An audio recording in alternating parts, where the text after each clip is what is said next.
Oh, ya boleh kan? Gue nggak pegang. Baku hantam warga negara asing dengan pria gondrong di Palembang.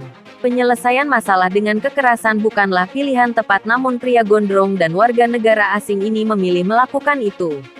Kejadian baku hantam kedua pria tersebut terjadi di lorong gotong royong Kecamatan Pelaju, Kota Palembang pada Selasa tanggal 24 Mei tahun 2022. Pria gondrong yang memakai baju berwarna hitam mengendarai mobil Avanza dan warga negara asing itu mengendarai motor. Awalnya mereka berdua berselisihan masalah jalur jalan yang dilewati mereka berdua. Tampak dalam video akibat perselisihan tersebut, pria yang memakai baju hitam tersebut mengumpat dengan kata kasar terhadap warga negara asing itu.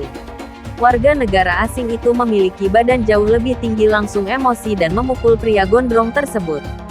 Setidaknya ada 5 kali pukulan yang dilayangkan dari lengan kiri warga negara asing itu. Kejadian itu sontak membuat warga ramai menyaksikan dan merekam dengan menggunakan ponsel. Video tersebut beredar di media sosial.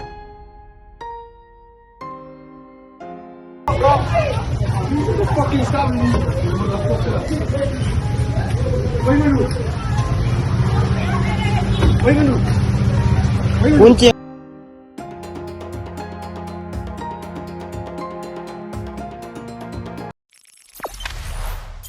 Jangan lupa subscribe, share, komen, dan like ya.